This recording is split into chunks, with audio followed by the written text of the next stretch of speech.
Bonjour. Alors bonjour bienvenue pour ce nouveau Facebook Live. Donc aujourd'hui nous allons à nouveau comme tous les lundis à 12h30 parler de couple, d'amour mais aussi d'argent puisque l'idée c'est chaque semaine de vous partager un conseil pour justement comment mieux gérer, éviter les tensions autour de l'argent. Alors la semaine passée, on vous avait partagé notre premier conseil qui était justement de pouvoir en parler le plus tôt possible dans la relation. Et aujourd'hui, nous vous partageons notre deuxième conseil. Et c'est vraiment en fait de pouvoir comprendre ce que l'argent représente pour chacun de nous. Est-ce que vous êtes plutôt cigale, fourmi, insouciant ou au contraire terriblement anxieux quand il s'agit d'argent? Et en fait, on va vraiment voir que la façon de dépenser de son ou sa partenaire, c'est souvent source de grande incompréhension au sein du couple. Et justement, pour éviter que ça ne dégénère dans des tensions vraiment beaucoup plus, crispées et vraiment carrément des conflits, il est vraiment important de comprendre, mais qu'est-ce qui est à l'origine de notre comportement par rapport à l'argent?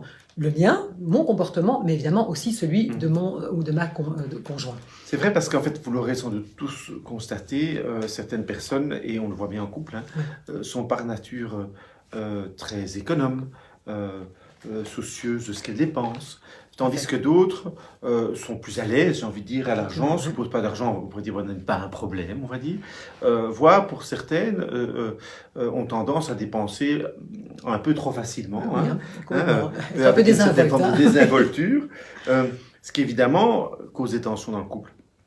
Et ça évoque le fait que nous avons tous une relation différente avec l'argent et à l'argent, et cette relation, elle trouve ses sources très loin en fait, dans nos racines familiales, c'est parfois même transgénérationnel, le rapport à l'argent, et donc c'est largement lié à notre vécu personnel. Et donc le couple, c'est la rencontre de deux cultures liées à l'argent, et qui sont rarement parfaitement alignées au départ, et qui peuvent être radicalement opposés en fait. Tout à fait, absolument. Et comme tu dis, en fait, ce que moi je pourrais considérer comme tout à fait normal de la façon de dépenser au quotidien peut sembler complètement aberrant pour la personne qui partage notre vie.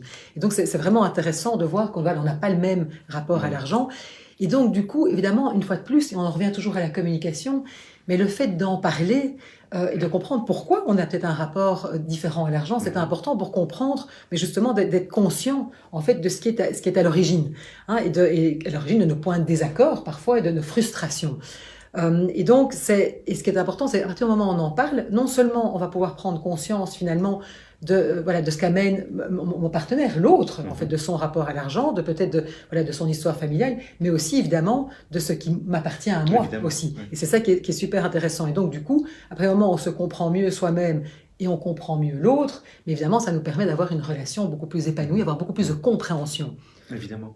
Et donc, de quoi discuter quand on parle argent avec son conjoint, mais de questions telles que, peut-être la première, la plus importante, c'est quoi pour chacun de nous la valeur de l'argent? En fait, ça représente quoi l'argent? À quoi ça sert? Tout à fait. Est-ce que ça sert à se faire plaisir, à se sentir en sécurité, à atteindre un certain statut social pour certains, ou à s'assurer une plus grande forme de liberté, par exemple? Tout à fait. Une autre question intéressante aussi, c'est vraiment de réfléchir en fait à quoi vous êtes prêt à dépenser beaucoup d'argent.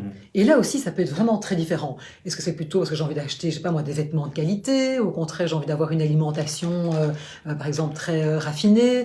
Est-ce que c'est plutôt des vacances, avoir des loisirs coûteux? Est-ce que j'ai plutôt envie de dépenser cet argent pour, je sais pas moi, faire un resto en amoureux dans un très bon restaurant une fois par mois? Ou au contraire, on a envie de pouvoir recevoir des copains régulièrement, de bien les recevoir? Donc, c'est aussi très intéressant parce que là aussi, ça peut différer.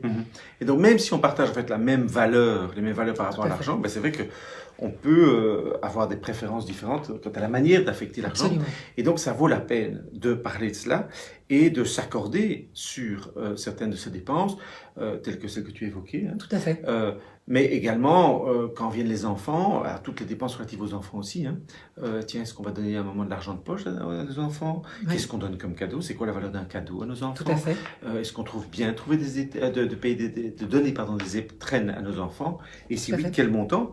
Et des discussions comme celle-là ne vont pas nécessairement, et ce n'est pas l'objectif, aboutir un accord, un alignement parfait, mais au moins essayer de viser une forme en tout cas de consensus, Tout à fait. de sorte à éviter des frictions inutiles. Tout à fait, c'est vraiment de prendre conscience, hein, en fait, Oui. de ce qui m'appartient, de ce que j'amène dans le Oui. couple. Et donc, du coup, c'est vraiment parce qu'à partir du moment où on peut en parler, justement, je dirais le plus tôt possible, finalement, et de vraiment bien prendre conscience de notre histoire à chacun, voilà, de ce qui se passe, ça va de vraiment notre histoire familiale aussi par rapport à l'argent, ça va nous permettre de nous engager mais en conscience sur des bases saines. Oui. Se dire, voilà, quelles sont les valeurs qu'on partage, comment est-ce que va chacun prendre notre sens des responsabilités par rapport à ce couple, cette famille, etc.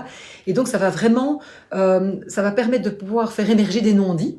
Parce que parfois, il y a des choses comme ça, donc on va pouvoir en parler, ça va assainir la relation, et quelque part, bien évidemment, le couple va en ressortir renforcé. Oui.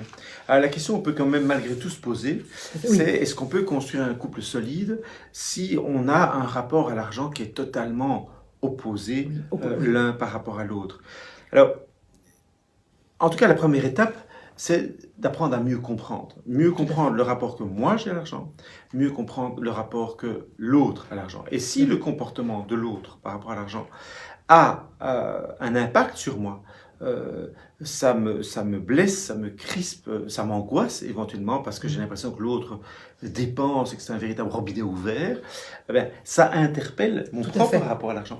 Et donc, on est deux dans ce rapport à l'argent dans lequel nous devons cheminer. Et donc, ça va nous amener à cheminer, en tout cas, l'un vers l'autre. Non pas, très certainement dans ce cas de figure, pour arriver à un accord parfait, mais en tout cas, à tendre vers un certain consensus, une certaine harmonie.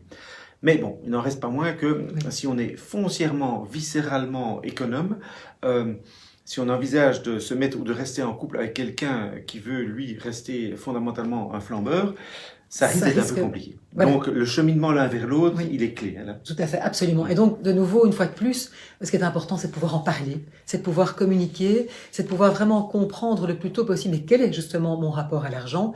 Et donc, vous l'aurez compris, une fois de plus, en fait, parler d'argent, justement, ça va libérer le couple. Alors, si vous avez apprécié cette vidéo, soyez gentils, likez-la, commentez-la. N'hésitez pas à la partager aussi à des personnes qui pourraient être intéressées. Et puis, on vous propose de nous rejoindre la semaine prochaine à la même heure et on vous partagera notre 3e conseil d'économie conjugale. Merci beaucoup. Au revoir.